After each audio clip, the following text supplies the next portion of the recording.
This episode is brought to you by Indeed. Stop waiting around for the perfect candidate. Instead, use Indeed sponsored jobs to find the right people with the right skills fast. It's a simple way to make sure your listing is the first candidates see. According to Indeed data, sponsored jobs have 4 times more applicants than non-sponsored jobs. So go build your dream team today with Indeed. Get a $75 sponsored job credit at Indeed.com/podcast. Terms and conditions apply.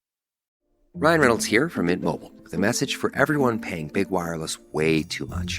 Please, for the love of everything good in this world, stop. With Mint, you can get premium wireless for just $15 a month. Of course, if you enjoy overpaying, no judgments, but that's weird. Okay, one judgment. Anyway, give it a try at mintmobile.com/switch. Upfront payment of $45 for 3-month plan, equivalent to $15 per month required. Intro rate first 3 months only, then full price plan options available. Taxes and fees extra. See full terms at mintmobile.com. Oh, it's Monday, OG. You know what that means? It's time for partying because it's Monday. Donuts. Because I like partying on Mondays. Oh, Makes man. everybody happy. After partying all weekend. You know, you're able to party all weekend, party all weekend. You like that stutter? It's because of the fact that the men and women in our U.S. Armed Forces kept us all safe all weekend. And for that reason, I'd like to give a big shout out to all of them on behalf of our friends over at Navy Federal Credit Union and the men and women here in the basement. Why don't we all party on Monday, stacking some Benjamins? Ready to do that? Let's bring the lumber. Look. This is hot, Ray. Symmetrical book stacking. Just like the Philadelphia Man's Turbulence of 1947. You're right. No human being would stack books like this.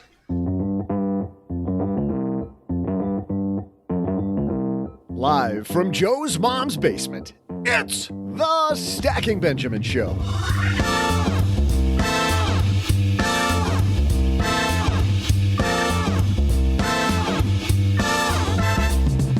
I'm Joe's mom's neighbor, Doug, and not to be cryptic, but what do you really know about how crypto started? I heard it was a masked man in Japan. But you know, if they're masked, I suppose it could be a woman under there. Heck, it's probably even Joe's mom. I mean, she wants to spend money, totally distrustful of authority, likely to run up a high electric bill for that heated foot bath thing she's got. But if you think the crypto world is crazy now, wait till we dive into stories from the real Wild West of crypto with the author of Tales of a Bitcoin Miner, Ethan Liu. Plus, October is ugly for the stock market. Or is it? We'll ask Robert Gilliland from Concentra Wealth in Houston to share strategies. Then, we'll find out what TikTok has to say about crypto and Uranus. The planet, Joe, the planet. And in my trivia, we'll dig into the pie graph of the first crypto purchase in history.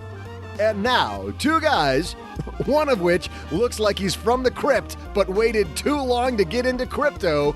It's Joe and O-G.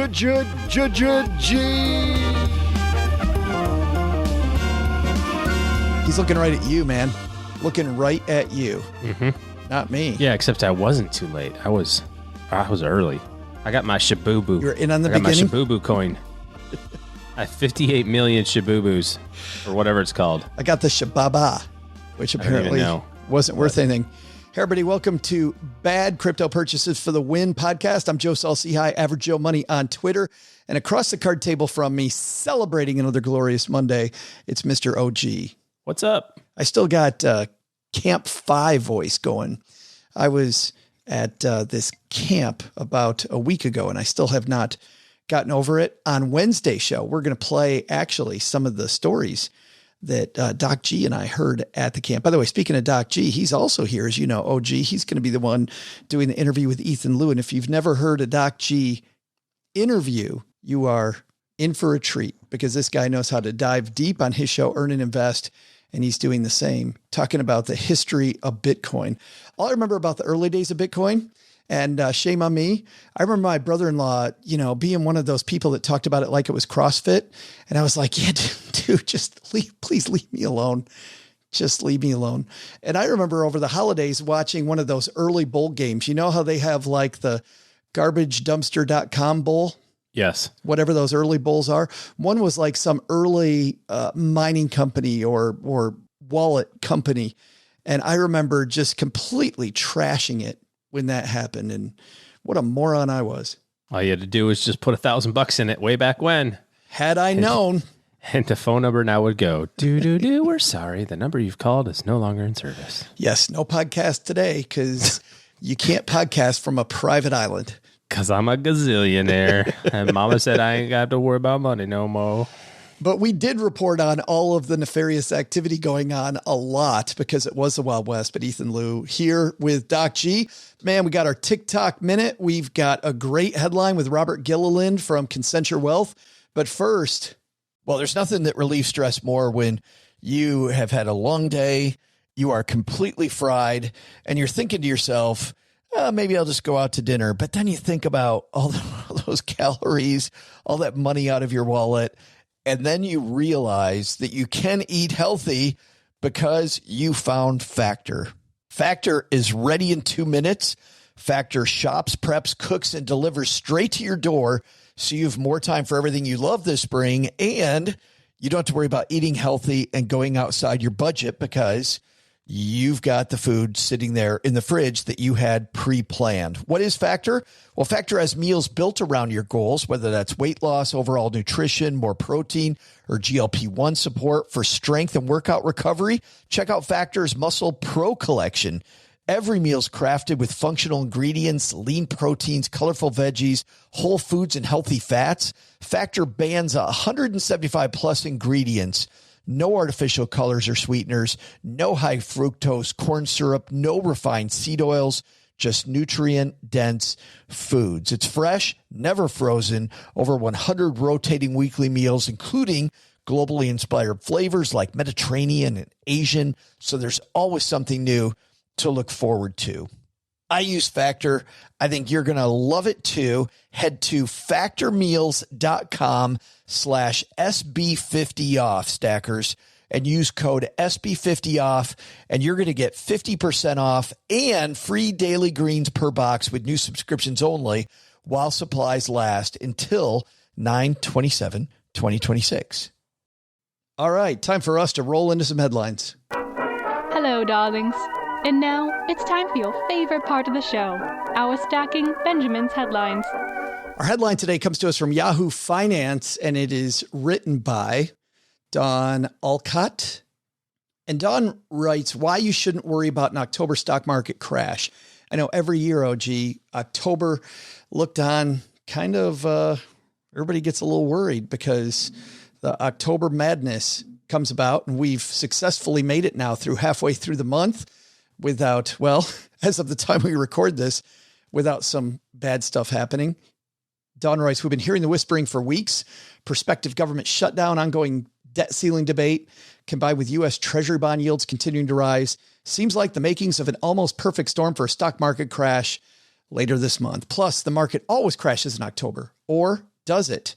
Well, it's interesting. I had a discussion on my Dead Shortwave Radio with our friend Robert Gilliland from Concentric Wealth in Houston. And here's his take on what most of us think about October. You know, what's kind of interesting is that October really is not as bad as what it sounds like. The reason why we think of October as so bad is because that's where the market crashed in 1929, 1987. We all get that. The reality is that since 1950, the market itself, October has actually been the fourth best month of the year. Really? That's in the last 10 to 20 years. Yeah. But when you go and look since 1950, it's the fourth best, seventh best. It's actually an average month and actually ends up with an average return of about 0.62%. 0.62% on average for October for the market, OG. So while maybe there's some volatility, fourth best month overall. Got it. So stay invested. Yeah, it just seems to me that we get worried a lot about all these different things that happen. I mean, a lot of us weren't around or investors in 87 or 1929, but we certainly have heard the stories over and over, right? About investors that were and about how dangerous those times were. And the fact that they happened in October, as did other market crashes, that stays in your head though. Yeah. Hard to get it out of your brain. It's no different than it's all of these things saying, well, usually in May the market goes down, or in December the market goes up because of this. There's a lot of history there. And so because of the history, you have the opportunity to use that as a guide, and you can trick yourself into going, well, if it averages up 0.6%, therefore that must mean ... Or people will say it averages up 0.6, but the last 5 Octobers it's been up 1.6. That must mean that eventually we're going to have a minus 0.2 that's going to happen this month or whatever.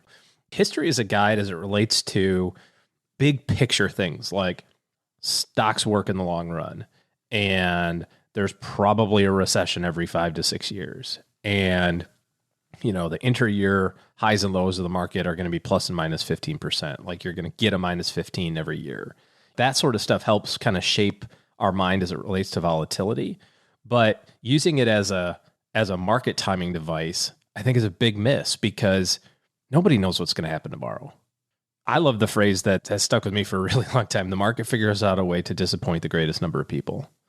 And when everybody is looking left, for whatever reason, the stock market goes, oh, okay, watch this.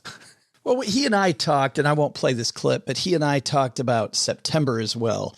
And September is easily the worst month ever. But I also have to think that if you think about that and you're somebody still in the accumulation phase, you're still trying to get to whatever it is the goal is. That's save all your contributions for September 30th. Well, I was just thinking that should be a great thing. Like when you're younger, you want volatility. I mean, over the short run, it builds your ego, but hey, for the market to go up, but over the long run, that thing goes down in the early days. You should be high-fiving yourself that you've got another opportunity to go put some more money in. I was talking to somebody a couple of weeks ago about this young investor, and he said, hey, the market's at an all-time high. So shouldn't we just wait until it crashes before I get invested? And I'm just like, this could be the lowest price you ever see in your life. It feels high because it's never been there before, but the stock market's always at an all-time high. Gosh, I wish I had this. You had it. I thought you quoted it a couple shows ago. It's something like, out of the 280 trading days, 180 of them are all-time highs or something like that. It was a big number. Yeah. The stock market's always at an all-time high. I got this interesting stat the other day that I thought was pretty interesting. 30 years ago was October of 91. By the way, if you remember when Marty McFly went back in time, he went from 1985 to 1955. That would be just like us going to 1991, by the way. Easy with that.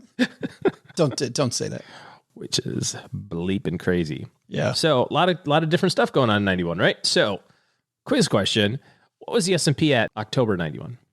No idea. 385 plus or minus. And today, call it 4,500.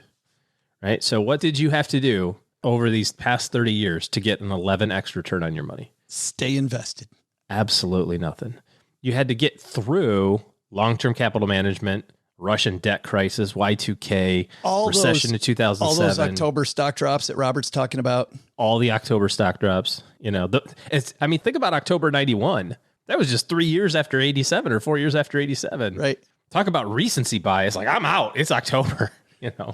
All you had to do was just sit there and your money went up 11 times in 30 years.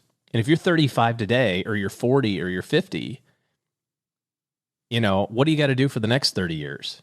Well, and we know that part of it, we know the right thing to do is to stay in. And we also know the right thing to do historically when it comes to markets is to go with an all stock portfolio. But the problem is not, of course, that. I asked Robert, I said, hey, if you're really worried about October here or worried about your portfolio, what should you do? Listen to his answer.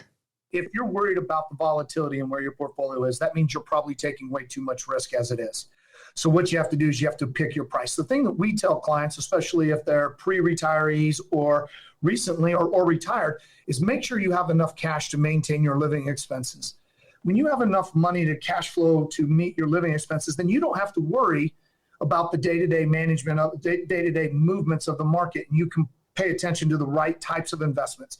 But if the volatility is keeping you up, you need to make some adjustments and changes. And you need to be smart about it. This month may not be the time, but you need to make sure that your allocations are right.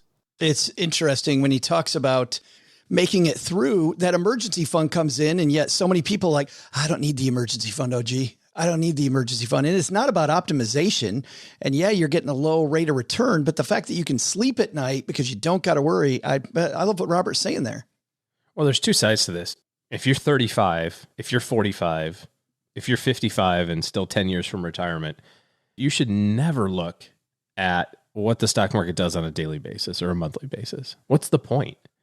If you're 35 years old, do you honestly think that in 30 years from now, the stock market's going to be lower than it is right now? Because if that's your honest feeling, then you have no business owning stocks at all or anything other than probably guns and, you know, beet juice or something. Yeah, find a place out in the woods. Which is fine. I mean, it's your prerogative, right? You can have whatever vision of the future that you want. Planners, people who think about the future positively, tend to have better outcomes because, you know, that's the only experience we have. You know, the experience is that things get better as years go on. And, you know, you look at recent relevant stuff and you go like, oh, back in my day, it was way better. Back in, you know, and it wasn't. It wasn't. We have like, just think of like the technological innovations. I'm redoing a house right now. There was no Instagram. There wasn't. I mean, what would you do all day? There was a house that we're redoing. The HVAC guy goes, hey, this thing's like 10 years old. I'm like, yeah, what's that got to do with anything? He's like, it's 10 years old.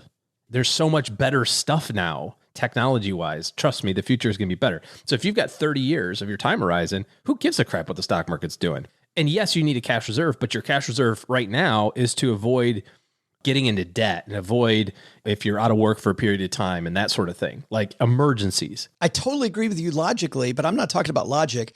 I'm talking about the chance is that you're still going to blow yourself up, even because logically, we've talked about this before. I quoted you at Camp Did Fi. you quote it and TM'd me? Yes. Also, no, thanks for the invite. I forgot the TM.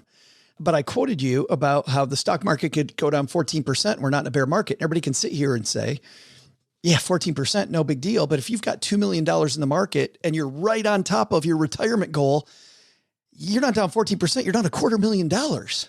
Right.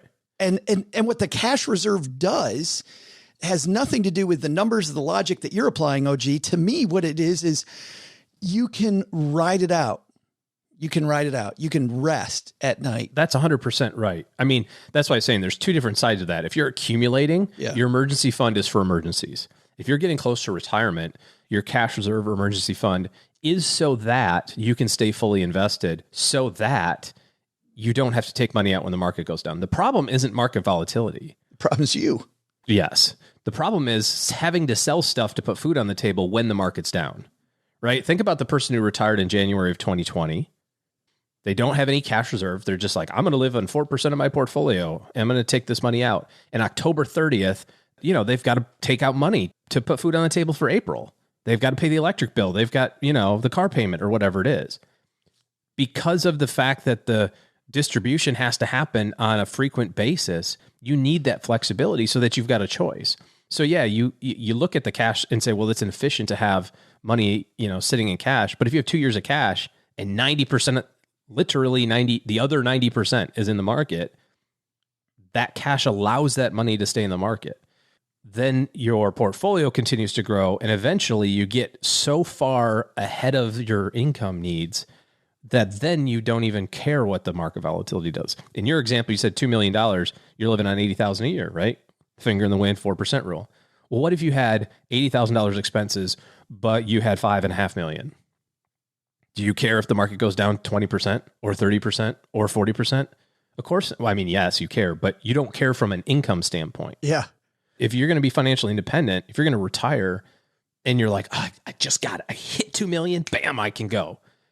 You've got this period of time, this next double. You've got the next, if you can keep your shit together for like 6 or 7 years so that 2 million can turn into 3 or 4 while you're just kind of living your life, you're golden. You're good. You just have to not blow it up in the first decade. We got to have this guy on the show soon, but a guy named Big Earn was the first speaker last weekend at Camp Fi. Big Earn used a landing the plane analogy about exactly what you're saying. He said, if you need exactly 2 million and you save exactly 2 million, he said, my numbers show that you can make it on that 80,000 deal. He goes, but think about that plane ride as you're coming in.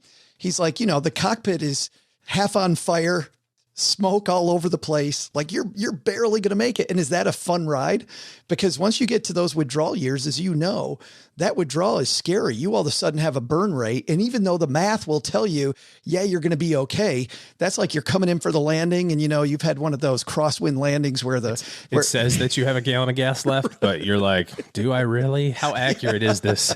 Yes. Yeah. He's like, so getting exactly to that point and going, yeah, I think I'm good, isn't going to give you the type of ride that you probably want the rest of the way. To finish this up, I asked Robert about people on the other side of this equation, people that were thinking, hey, maybe this is an opportunity. Here's what he said for those people. Well, I mean, that goes back, evaluating where your allocations are. It always makes sense to have a strategy that when things are on sale, you want to buy that's a good time to buy them. You're never going to hit it exactly at the bottom, and you're never going to hit it exactly at the top when you're going and selling. But if you have capital that has not been deployed, and by the way, there's over $4 trillion sitting in cash in this country. That's amazing to me. It's just amazing to me. I forget exactly what the number is on cash, but it's north of $4 trillion. The entire high yield muni market is only 4.5. So there's a lot of money in cash. So if you have a lot of money in cash, it absolutely makes sense to pick your points. I prefer to do it in the form of kind of dollar cost averaging. That way you take all the emotion out of it, get your money in there, get it working, and continue, wash, rinse, repeat, keep it going. Nice job. Thanks to Robert for hanging out with us for a little bit. By the way, I talked to Robert for 10 or 11 minutes. So if you want to hear that entire discussion, and you can actually see Robert and I chatting about this on our YouTube channel. Head to YouTube, put in Stacking Benjamins, and you'll find Robert and I talking through the month of October and the full interview of everything that we discussed. Well, running a small business, as you may know, like I do, it is super fun, but it can also be very tough. And when it's time to get a loan, it can feel impossible to find the lender that you actually trust. Big banks say no. The internet, well, that's full of sketchy offers with sky-high rates and fine print you can barely read. Whether you need help covering payroll, managing cash flow, or investing in growth, you deserve better. And that's why I recommend the small business marketplace Fundera, which is powered by NerdWallet. It's a free, easy-to-use platform. It lets you compare real financing offers from trusted lenders, and it's all in one place. And what I like is that you don't need perfect credit to get started. There's no spam. There's no bait and switch. Just personalized options that fit your business needs. Nothing I like better than a place that treats me the way that they would want to be treated. Using Fundera is a super way to quickly compare options and make your best funding move the way any great business owner would. Here's the best part, though. For a limited time, when you visit nerdwallet.com/SB and fill out the no obligation form, you're going to get VIP treatment and talk with a real person who knows all the ins and outs of small business lending. And you can tell them specifically what you're looking for. They can tell you specifically which options you should probably consider most. Don't risk your business on unreliable lenders. Go to nerdwallet.com/SB to learn more and find the funding you deserve. Fundera Inc., NMLS ID number 1240038. October 18th is a huge day for crypto for three main reasons. Firstly, that's the day that the SEC could approve the first Bitcoin ETF, which could be a huge news catalyst for a price. Someone saw me filming. But that could be a huge catalyst for a price increase. Secondly, on the 18th, and this is big, both Mercury and Jupiter station direct, meaning that as they move through the zodiac from our point of view on Earth, they will be moving forward rather than backward. They don't actually ever move backwards, but sometimes the orbits cause that. That's what a retrograde is. Anyway, Mercury represents things like data, information, travel, exchange. And Jupiter is more on a macro scale, representing things like philosophy, wisdom, ideology. And the fact that both of these station direct or symbolically move forward on the day that we could have a Bitcoin ETF is really big. Also, given the fact that 2 days after on the 20th, we have a full moon, sun opposite moon. So that full moon on the 20th will likely be a local bottom, even if we're just ranging. 18th, ETF probably gets passed. 20th, another symbolism of a local bottom. We go up from there. Bam. Things are going north today. Stop listening to this. Hit pause right now. We got Jupiter doing something today, OG. Can you repeat the part of the stuff where you said all about the things? If Jupiter's doing the thing and we got stuff in retrograde today. It doesn't actually move. It just looks like it moves. Yes. It's not really moving. No. It's like that old Buddhist thing. Like the wind isn't moving. Your mind is moving. She said one thing that made sense, which is over very short periods of time, when there's news, things move, but they don't stay there for long periods of time. They move based on news, but then they go back to whatever the fundamental is or where things were moving. So could there be a Bitcoin ETF today? Maybe. And if there is, could that move Bitcoin? Yes. Is Jupiter going to move Bitcoin? It might. I mean, there's a chance. Want to hear the scariest part about this? People actually believe some of this. This woman has 140,000 followers. 140,000 people follow this person. And this is the bigger point. There are three things in life. There are things we control, things we influence, and things we neither control nor influence. Pot 1, pot 2, pot 3. Stephen Covey 101. You neither control nor influence Mercury's retrograde into Venus. Well, or I do, something? but you don't. Oh, I see. I influence it. 140,000 people follow this person who is talking about things you can't control or influence. Yeah. I still say go long Shibubu coin. That's because you own it. That's called. Also true. That's a little front running from OG. Not true. Hey, we've got a fantastic interview coming up with Ethan Liu. Ethan was one of the early Bitcoin miners, knew many of the big players in the early days of crypto. Our friend Doc G from the Earn and Invest podcast here, the award-winning Earn and Invest podcast. Not only did he win Best New Podcast a couple of years ago, he also was up for Podcast of the Year in our industry awards, the Plutus Awards this year. Doc G interviewed Ethan. Can't wait for you to hear that. But somebody here standing next to me, OG, has some feelings about crypto himself. Doug?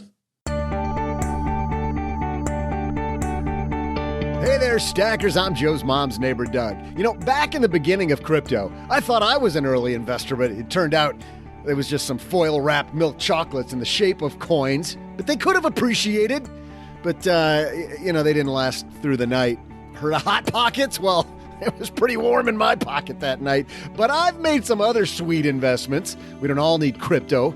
Joe's mom's praying those beanie babies are coming back. Some people, got into crypto early, of course, which is fine if you like retiring to tropical islands. I mean, who needs that kind of stress? And with this porcelain skin of mine, no, I'm sticking to the basement. Thank you very much. But let's get you back to today's trivia. For 10,000 big ones, what was the first purchase made with Bitcoin? I'll be back to break your investor's heart with the answer.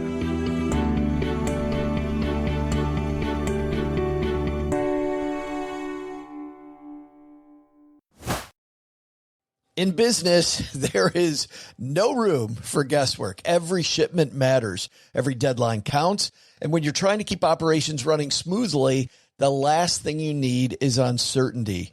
That's why reliability is at the core of USPS Ground Advantage. From the moment your package is first scanned in, it moves through a secure nationwide network, aiding in a timely and accurate delivery. You get near real-time tracking so you can keep up with your shipments. And with affordable upfront pricing, there are no hidden fees or surprise surcharges to throw off your cost sheets. It all adds up to predictable deliveries you can depend on, because knowing your logistics are handled lets you focus on everything else, your customers, your team, and the future you're building. Visit USPS.com/Ground Advantage to start shipping with confidence. USPS Ground Advantage. We mean business.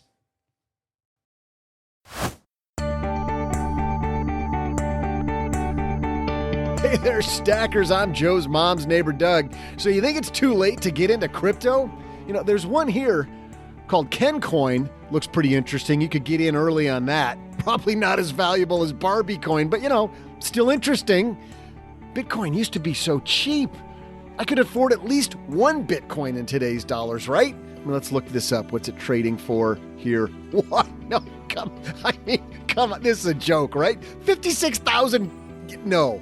All right. So let me see here. If I sell my car and my house and the RV, I mean, if I had one of those, maybe I could throw in some of my Velvet Elvis paintings. That'll probably put me over the top. But let's get back to today's trivia question. What was the first Bitcoin transaction? For 10,000 Bitcoin, which I'll remind you is about $560 million in today's valuation of Bitcoin, what was the first purchase? Well, it wasn't Crinkles the Shar-Pei Beanie Baby. Sadly, it wasn't delicious chocolate in the shape of legal tender. Totally should have been. It was 2 big, round pizzas. For that money, I hope they got extra toppings. I'm so sad inside right now, but mostly hungry. I'm very hungry right now. Anyway, Ethan Liu joins Doc G to talk about those wild early days in Bitcoin. While I think about what could have been, had I invested way back then, you should listen to these guys because they actually know what they're talking about.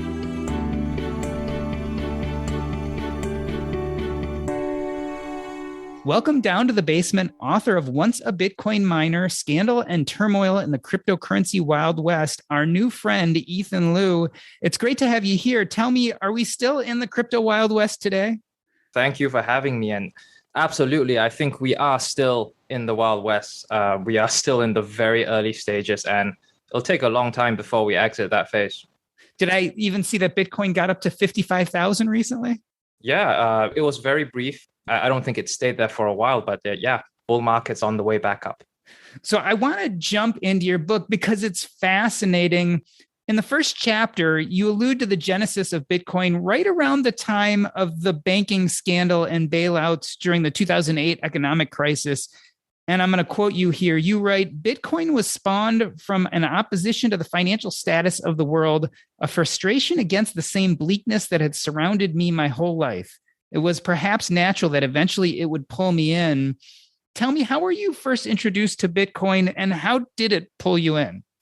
I guess basically to back up a little, I'm of that generation which did not grow up with a lot of good financial prospects. And we all hear and read so many different statistics of millennials, not as likely to own a house as previous generations, less likely to have a stable full-time job, and even worse health than previous generations. And crypto, Bitcoin, it's created as a direct result, I think, to the financial crisis that caused all of this for my generation. And in the first batch of transactions, the creator encoded a message that directly referenced that. It was about a second round of bailouts for the banks. And clearly, this is a guy who does not like the status quo much. What Bitcoin seeks to do is to cut out all of those, the middlemen, all of the banks and the establishment that they feel has been causing these issues. And so I think for a millennial, it's somehow a very natural thing to get sucked into all of that. So you were coming of age, you were a university student, you were interning for a newspaper in St. John on Canada's East Coast, and I don't know, roughly around 2013, and you meet a guy named Anthony Di Iorio. Tell me who he is and how he affected your interest in cryptocurrency. Back then, he was just a simple Bitcoin investor. I was writing something about Bitcoin, I was talking to him, and I found that conversation very inspiring. And he actually made a price prediction that day. And, lots of people don't like making price predictions because when you do that, you end up on the wrong side of history. But he made it a very accurate price prediction. And it is after that I bought into Bitcoin. And Anthony Di Iorio would later co-found Ethereum. And the price prediction, interestingly enough, was that Bitcoin, would hit $1,000 per coin. And we just referenced the fact that it's briefly was up to $55,000 per coin a short 8 years later or so, right? Yeah, back then, $1,000 looked like a lot for Bitcoin. You mentioned this idea. He made this prediction, and it was a little bit later when actually the prediction came true. By that time, you were working for the Toronto Star. Bitcoin hits $1,000. And I quote from your book, and this really goes along with what you were saying before. You said, in many ways, my generation considered itself damned. So Bitcoin hits $1,000. How did that affect you at the time? I definitely thought there was something to it. Not purely in a speculative way, because I did read up on it, and it does have properties that hold a certain value. And I did see that other people might see that value. And I don't think I envisioned that it would get to the price level that we know today, but I definitely did think that it was something that was going to go up. Is it fair to say that you started to drink the Kool-Aid right around then? Yes, it wasn't an immediate thing. It was a slow drinking of it throughout the years, but I definitely started around then. And at this point, looking back, we mentioned Anthony D'Iorio, but were there any real bona fide crypto experts back then in 2012, 2013? And if so, what were their credentials? That's a very good question. I don't think so. Yeah, there were very few of such people because the realm is so new, right? It only began at around 2013 and 2009 and 2013. I think that was when the Winklevoss people first started getting in. And Anthony D'Iorio, he founded this Bitcoin Alliance of Canada, this industry group. And by founding that, he became the Bitcoin expert, to be quoted in my article. You know, as I was reading your book, I started to question, like, is this a bona fide investment or is it more of a cult or a religion? I mean, there's almost like a religious following, especially in those early days, to the way in which people were buying into this idea of cryptocurrency and the blockchain. Oh, I think it can be both. Bitcoin can represent many things, and to different people, it is different things. And I think what is unique about Bitcoin is that it has both of these things. You know, lots of industries, they can spawn subcultures, and lots of subcultures can become industries. But every time that happens, the spawn is always lesser than what has spawned it. You know, lots of people like to play Dungeons and Dragons as teens, but they sideline it when they become adults because you can't be a professional dungeon master. But crypto and Bitcoin is one of the few things that not only does it have this ideology and subculture, it has money constantly streaming in to keep that passion burning. And so it becomes more than an industry and a subculture put together, I think. I love that. Crypto as the D&D of the investing world. Let's talk more about that subculture, especially back then. It was really a meetup subculture. Like, it seemed like a lot of the place where you were going and hobnobbing and learning about cryptocurrency were these kind of meetups that people were putting together throughout Canada. Yeah, and the internet really did wonders for something like this, because if you try to introduce Bitcoin like 20, 30 years ago, and clearly that the internet wasn't so developed back then, but it would be hard to gather all these people from all across the world. And I think they formed quite a small percentage at the time, like maybe out of 100, one guy would be interested in something like this, and they're all spread out around the world. How would they get to know each other? And I think the internet, these meetups, they were really a big thing to helping crypto take off. Talk about some of the people you met at these meetups, some names that would eventually become prominent. And why do you think at that time they were so exuberant? Yeah, so at one of the meetups, or one of the very first that I went to, it was Anthony D'Orior's meetup. I met a young man called Gerald Cotton. He called himself Jerry. He seemed like a very, I want to say the word inspiring, but you know, in retrospect, that's not a very good label, because he ended up founding Quadriga CX, and that utterly collapsed. And he was accused of doing all sorts of shady things with people's money. Like, that's the developments that came out after that. So, sorry, what was your question again? I was asking you about some of the people you met at those meetups, the characters. You mentioned Gerald Cotton. He may or may not have died in India. Is that correct? Yeah, he.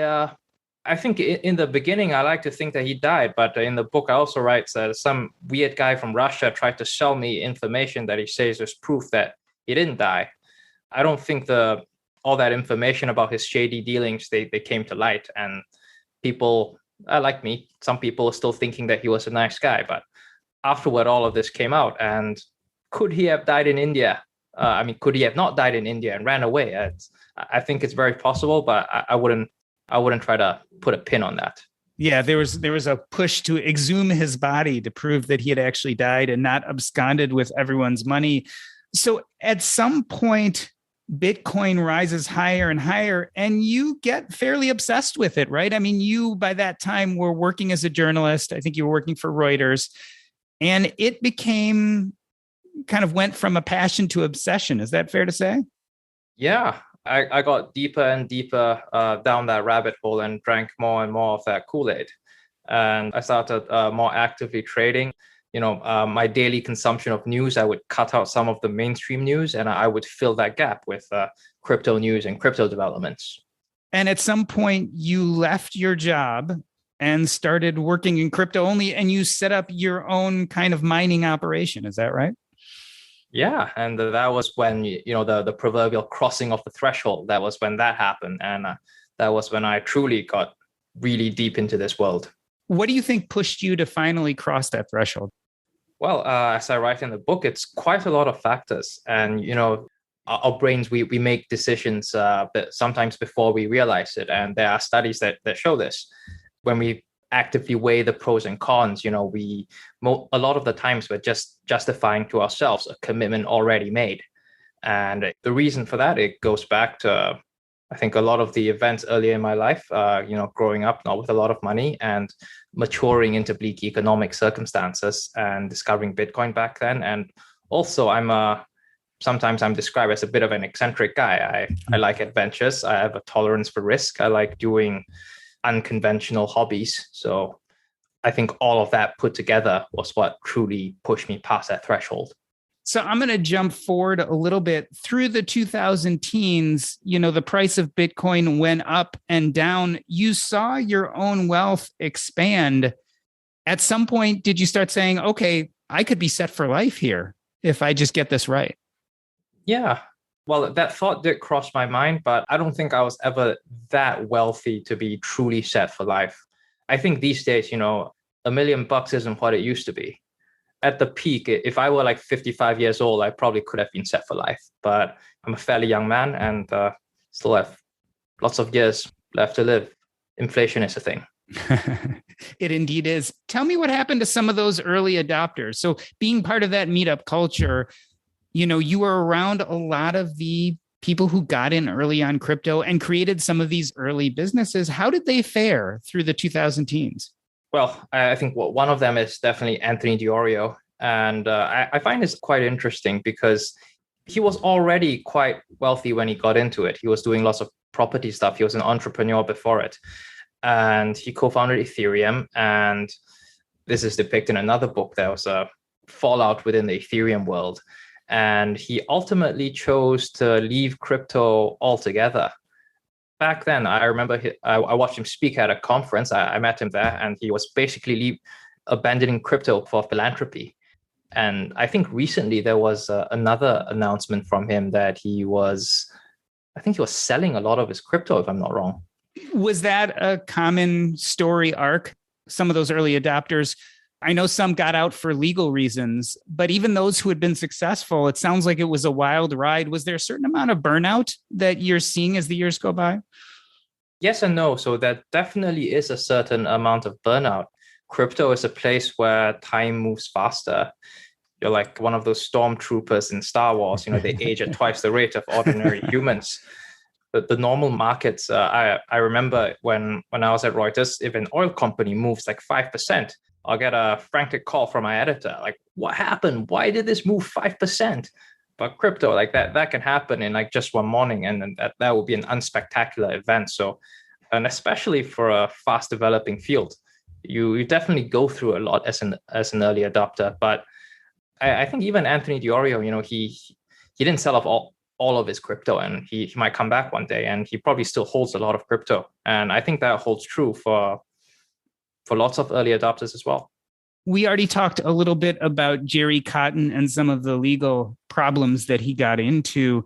You also chronicle the story of Jan Serrato throughout the book.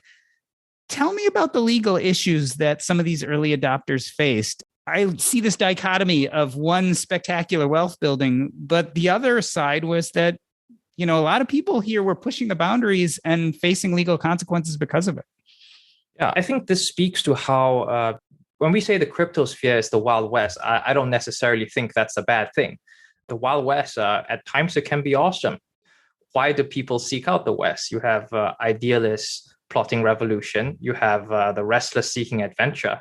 And you also have people who are just simply seeking to bury their names and be born anew. Jan Serrato, he exemplifies someone like that. He had a bit of a complicated past, and crypto is a world where anyone can be born anew. And that's why, back in the day, why do people seek out the Western frontier? Why do they, leave the old world for the new continent? It's because there's a certain degree of equality in this new world that isn't present in previous worlds. You're not bound by the same societal hierarchies. And back in the day, especially back in the day, like 5 years ago, the most established person in crypto only has 5 years more experience than someone just entering it. And it's full of opportunity. That is where you can, regardless of your past, you can try to be successful. But I think ultimately they would find that, the world is harsh and unpredictable, and not everyone finds what they seek here.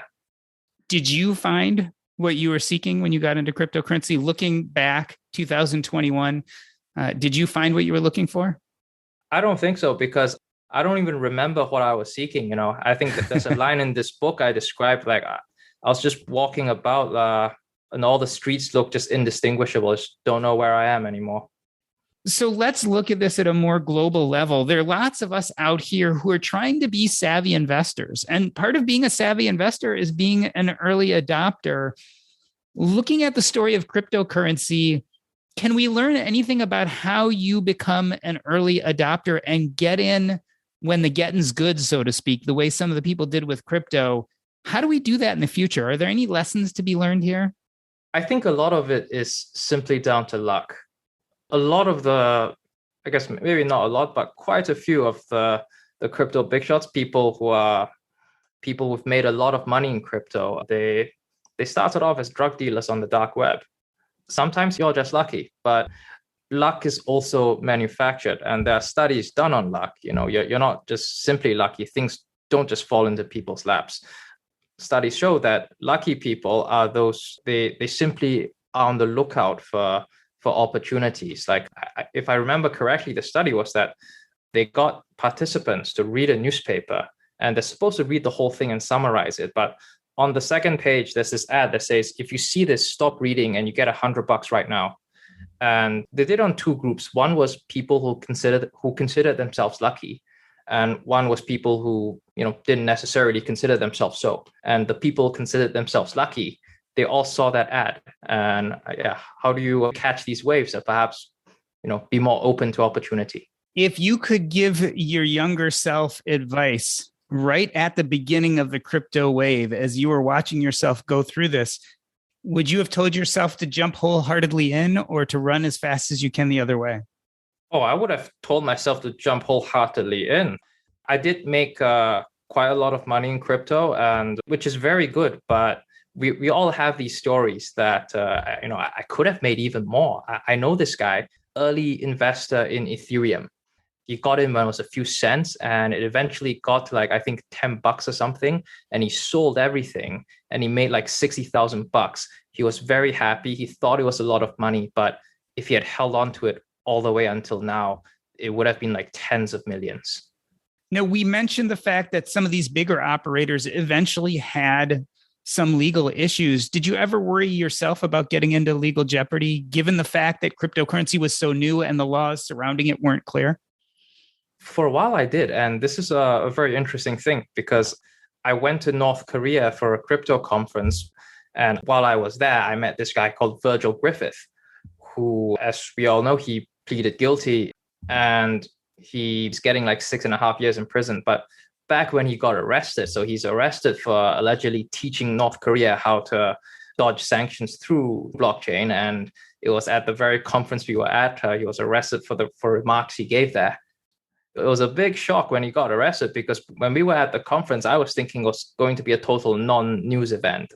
Nobody expected that. And I think the rational part of me knew that, number one, I didn't speak at the conference. And number two, I went there as a participant. And number three, the law he violated only applied to Americans. But When I first heard the news, I think the emotional part of me, it did think that, hey, will I ever get into trouble if I try to enter the US? And notably, you were one of only a very few number of participants who were non-Korean. Oh, well, all the foreign participants were non-Korean. So there were like 8 people there. Right. So there were 8 non-Korean people there. And so you were the only few foreigners there of the whole group. So the name of the book is Bitcoin Miner Scandal and Turmoil in the Cryptocurrency Wild West. Ethan Liu, is this book available everywhere? When does it come out? October 19, it's available for pre-order now. And yes, available everywhere, wherever you buy books. It was an excellent read. Thank you for coming down to the basement. It was an absolute pleasure. Hi, I'm Mitchell Walker, and when I'm not teaching people how to find hidden money, I'm out stacking Benjamins. Hey, let's throw out the Haven Lifeline OG and tackle some of life's most important questions. Our friends at Haven Life Insurance Agency, they put what you value first. Halloween candy. Oh, my goodness. So you know, good. I'd made a huge mistake the other week. I was doing an after-school activity. The other participants were on their way out. It was the end of the activity. So there's like usually food and that sort of stuff for different participants. And there's like a big box of like all these different boxes of candy, you know, like Snickers bars and Milky Ways and da-da-da. And I'm like, oh yeah, I'm going to skank me one of these. So I grabbed me a Milky Way and I kind of kept walking and I was super excited. And I got to my car and it was a Snickers. So I had to eat a Snickers. I would have much rather had a Milky Way. I like Milky Way. You know what? It's Three Musketeers that does it for me. Yeah, those are pretty good too. Even though I remember talking to our friend Len Penzo, who appears with us on Fridays. Len had put Three Musketeers in his desk, and 3 years later, opened it up and opened up the inside. I've told that story. And it was like exactly the same. Oh, goodness. He got lucky because I put a Three Musketeers in my drawer when I was a kid. I got one big Three Musketeers bar for Halloween one year. Yeah. And I left it in my drawer. Right. And I took it out, and it was green on the inside. It was like that time that I used to get, when I would drive to my girlfriend's house, you know, I would stop and get gas, and I would always get Hostess cupcakes, you know, those like 2 in a pack. Sure, yeah. Love them. Oh, they're so good. Well, they were better before, but now they're taste a little more processed. Adequate. But anyways. Do you think that's them or us, by the way? Totally them. Like I would peel off the chocolate icing, like in one like lick, basically, like all that, and then just eat the cake. So I'm driving down this back road. It's dark. I'm on my way to my girlfriend's house. Take a big bite of this chocolate cupcake, and I'm chewing it, and I'm like, it's kind of fuzzy.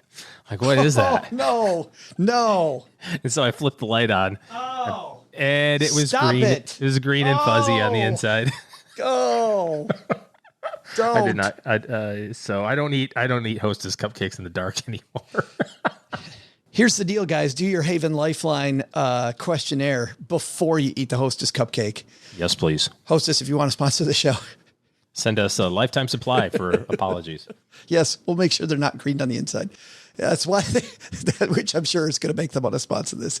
They made buying quality term life insurance actually simple so you can spend more time with your friends on Halloween. Their application is simple online. You get an instant coverage decision. Prices are affordable. And of course, the big thing about insurance, you want to know it's there when you need it. And Haven Life is backed by the parent company, Mass Mutual, more than 160-year-old insurer. Let's say hello to Jennifer on the Lifeline today. Say hi, Jennifer. Hi, Joe and OG. My name's Jennifer. Although I'm certainly much younger than Joe, I do have a granddaughter who's almost 3. We've been contributing to a 529 plan for her since she was born.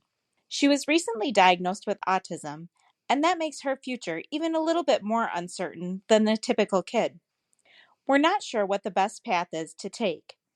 If we can continue to contribute to the 529, can those funds be transferred to an ABLE account if higher education isn't the path for her? Should we stop contributing to the 529 and start contributing to an ABLE account instead?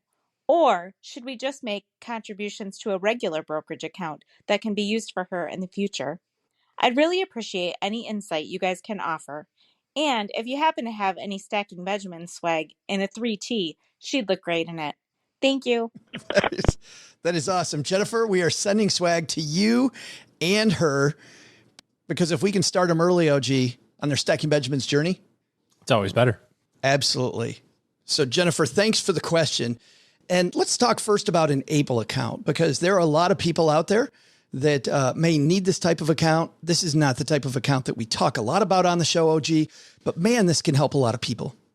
Yeah, so you think about a 529 as a college savings account. Enable account is like a 529, but for people that may not need it for college, like have some disability or some sort of other ailment, if you will, that allows them to accumulate money in the same manner as a college savings account. So it's tax-free, it's tax-deferred, use it for the right purposes. It's that. The only thing that you have to be aware of is that the contribution limit is $14,000 a year, or whatever the maximum is this year, just like 529. And generally speaking, as long as the account balance is under $100K, then it doesn't really affect Social Security benefits and that sort of thing. But once it gets to $100K, there could be some pretty significant issues. That's the only difference. 529, you could have, $1 million in it, and it doesn't affect your, depending on who owns it, it won't affect your financial aid package. But if all of a sudden you've got $1 million in an Enable account, there's going to be some issues there on some other benefits. Maybe, I guess you'd have to kind of weigh out whether or not the government benefits are better than you just having a boatload of your own money. Yeah. So what does she do if she started contributing to a 529, switch over to Enable account, and then can she move the money? I would continue to use the 529. And, obviously a diagnosis of autism can be all over the board. Could be somewhat of a non-issue, in terms of development and learning and that sort of thing, or it could be a really big learning impairment. There's a lot of ranges of that. So at 3, I'm certainly not a doctor, and nor did I stay at a Holiday Inn last night. But I think there's a lot to learn as your grandchild gets older, what they're going to be good at and what, where they are going to excel. And it may not be in school. Well, with just then a non-qualified or not a regular brokerage account where she maybe pays a few taxes, but doesn't have any of the issues of what you can take it out for, is that maybe the better option? I still like the 529 for a couple of reasons. Firstly, you can use it for any school purpose now, right? Including private school and that sort of stuff early. You can use it for college.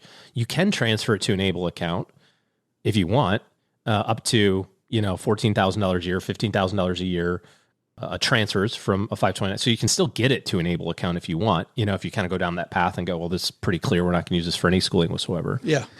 And the tax deferred nature and tax free nature of the growth potential, I think, is way better. The other thing that it does is it selfishly keeps your fingers off of it. And I know you must be pretty disciplined with money to be able to accumulate money for your grandchild, right? But if it's in a regular brokerage account, you don't want to put her name on it or his name on it, because that's going to affect other benefit issues down the line anyways. So it's always going to be in your name. And so you do run the risk of that money being accountable for something else, whether it's something as simple as like, oh crap, I didn't accumulate enough for my own retirement, so I'm going to take this. Defeats the purpose. It's your money anyway. You can do what you want. Or something more sinister like a lawsuit or a divorcing spouse or something like that. So I think that if you can afford to do it, I would keep going down the 529 path. Just kind of keep your eye on directionally where your grandchild is headed in terms of education and what their interests are going to be, because a 529 can be used for a lot of stuff. And ultimately, if you don't use it for school, you can move it to Enable. If you don't use it for that, you can move it to another grandchild or another family member of a different kind, in the family tree. So yeah, in a lot of ways, it can become kind of the family education trust. Yeah. So I'm a fan of keeping it in the 529, keep life simple, and, just keep your eye on it. 5 or 6 years from now, you can start making some other decisions based on what you're seeing as, it's hard to evaluate what a 3-year-old's going to be great at. Yeah, absolutely. Jennifer, one other thing to keep your eye on too, and this is, by the way, for everybody, estate planning is always important. We always think that the end of our life is going to come at the end of the story, and yet it never does. It happens often in the middle of the story. And if it does turn out that she ends up needing more help later, while estate planning is super important for everybody, OG, maybe in the future. And once again, this is as her development continues, looking at special needs trust. If it's clear that she's going to need help later on in life, special needs trust work can solve also a lot of potential issues ahead of time. Yeah. Thanks for the question, Jennifer. Great question. Congratulations on being a grandma, even though you're way, way, way younger than me. Is that why I try to poke old guy jokes at Len Penzo all the time? Just the one dude who's older than me. Yeah. If you've got a question for us, head to stackingbenjamins.com/voicemail. And we're very, very happy to help and honored that you'd ask us for help at stackingbenjamins.com/voicemail. All right, that's going to do it for today. There are a ton of people to thank. What an action-packed episode this was. I'm sure you're all out to buy some crypto because of what's going on with Jupiter today. So we should probably get this show done. But two more quick things. Number one is books have begun going out again. For those of you that have sent me reviews, going out much slower than I'd hoped. I am way behind. So if you sent me a note, I got it. My travel schedule has been insane lately. And so hopefully you get yours soon. I will keep having updates here on the show, though, about where I stand. You'll get an email from me about which book you'd like. I'll give you a few choices, and then I'll pop one in the mail. Finally, if you're somebody that needs to think bigger about your financial plan, about your life goals and your purpose, and you want a better team in your corner to help you with those goals, OG and his team are taking clients. So head to stackingbenjamins.com/OG. Leads you to OG's team and their calendar, and you can then interface with his team to see if they may be a fit for better decision-making going forward. All right, that's going to do it for today. We're back on Wednesday, live from Camp Phi. What did you do last weekend? You're going to hear what I did last weekend. Hung out with 65 cool money nerds. Doug, you got it from here, man. What should we have learned today? So what should we have learned today? First, take some advice from our headline and TikTok Minute. Mooning the market will get you 140,000 followers, but it won't make you rich. I promise. I swear. I may or may not have actually tried that. Keep your predictions on Earth and get your advice from certified experts. Stay in the market in months like October and let Jupiter do whatever Jupiter does. Second, if you thought you knew the world of crypto, you do not know the world of crypto. Trust me, I was an insider. I was in the early days. It was delicious. But the big lesson? I'm 99% certain Joe's mom started crypto. I mean, I've done all the math, the research. Otherwise, I mean, where does she go in the night, Joe? Where? I'm asking you, where? She just disappears. Getting her mining fix and counting her sweet, sweet pizzas. That's what I'm saying. To learn more about our guests and for more resources, you can head to our show notes page at stackingbenjamins.com. To find out more about Ethan Liu, purchase Tales of a Bitcoin Miner wherever books are sold. And also, could I get a crypto time machine, please? And for more from Robert Gilliland and his firm, Consensual Wealth, head to, wait for it, consensualwealth.com. I know, that came out of nowhere for me. I never would have guessed that. This show is the property of SB Podcasts, LLC, copyright 2021, and is created by Joe Saul-Sehy. Our producer is Karen Rapine. The show is written by Taylor Stevens with help from Joe and Doc G from the Earn and Invest podcast. After you listen, check out our show notes page written by our website manager and blog editor, Brooke Miller. Brooke and Joe also collaborate on a guide to the show and with lots of extras we couldn't include on today's podcast. Heck, they'll also throw in some life money lessons from Joe, and it's all free. It's called The Stacker, and you'll find it at stackingbenjamins.com/stacker. Once we get all of this goodness bottled up, it goes over to our engineer, the amazing Steve Stewart, who helps the rest of our team sound nearly as good as I do right now. Want to talk about the show later? Mom's friend Gertrude is the room mother in our Facebook group, The Basement. She also is our social media coordinator, so say hello when you see us posting online. Here's a weird fact. She and Tina Eichenberg are never in the same room at the same time. For a URL that'll take you right to our Facebook group, by the way, type stackingbenjamins.com/basement. I'm Joe's mom's neighbor, Doug, reminding you, don't put off tomorrow anything. You can put off until the day after tomorrow. That's way better than tomorrow, the day after tomorrow.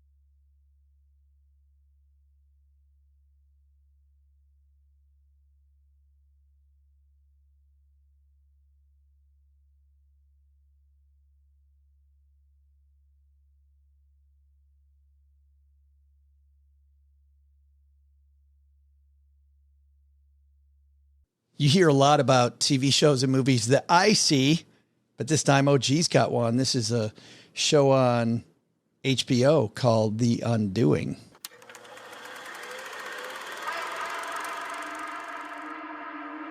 I had this idea of the perfect life, which I got from you and Mom. That's really all I wanted. It is surprising how weak we all are when we are convinced that we are not. This is what I know. I'm in a room with 2 detectives who are treating me like I'm a suspect.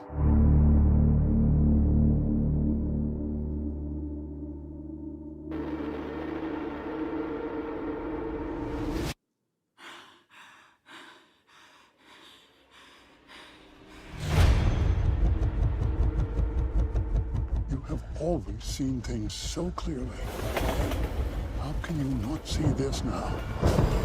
Did you think that he was capable of committing such mayhem? You need to stay away from my wife. Your daughter is hiding something. Many law-abiding, high-functioning people have the capacity to snap. You think you can handle everything? This is bigger than you.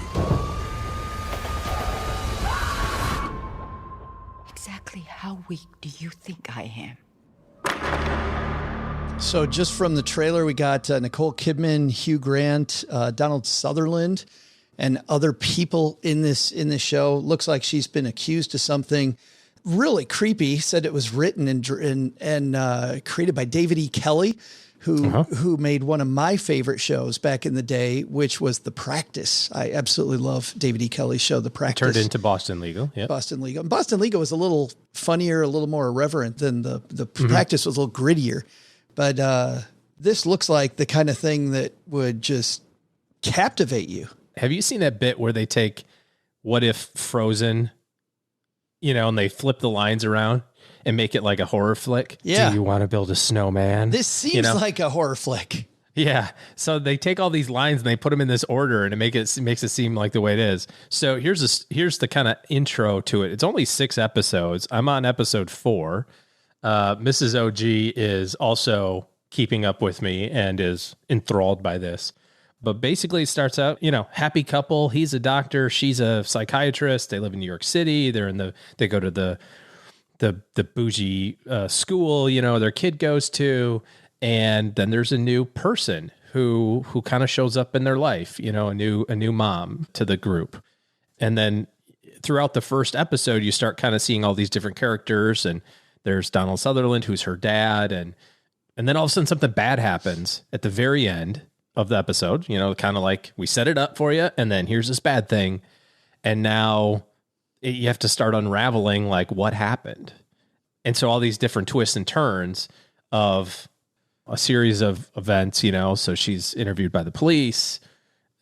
She's trying to solve these problems. Her dad's like, this is bigger than you. Like, you're not going to be able to solve her dad is Donald this. Sutherland. Yep. So kind of a cool dude. Looks like Hugh Grant is her lawyer. Hugh Grant's her husband. Is her husband? Oh, Hugh Grant's the doctor husband. Yeah. And so they're married, and their life is getting kind of tipsy turvy here. It's just perfect, perfect New York City life, and all of a sudden something crazy happens, and trying to make sense of it. So it's definitely kind of a whodunit. It's definitely a not quite a thriller. Like you've got like, oh my gosh, there's a guy in the corner with the knife that's going to get you. Yeah. And it's not a horror flick by any stretch, but it's no, but that music you can hear. It's very, very high drama. Yeah. Not for the kids. It's got some pretty heavy adult themes. And how many episodes in are you? 4 I've watched, and there's 6 total. Yeah. So I can't wait to hear about it when you finish. Well, I mean, what am I going to say? I can't tell you what happens. I kind of know. Like now I've got a sense. Like the first. Yeah, but is there going to be a twist? There might be a twist. You're right. Like at the end of the first episode, my wife's like, oh yeah, you can totally see what's happening. And I'm like, really? Because I don't know. I'm just sitting here eating popcorn watching. I'm not trying to like put it together. And at the end of the second episode, she's like, oh yeah, totally predictable. And I'm like, really? I didn't get that. Like I was surprised when such and such a thing happened. I didn't know that da-da-da-da was a thing, whatever. And now I'm starting to like go, well, it's not that. It's not that. It's not that. I don't think it's that. But did she share with you what she thought was happening? No, but now I'm ahead of her. So like we're totally incommunicado on this. But I think I know what happened. Yeah. I think I got it. So I'll let you know if I was right.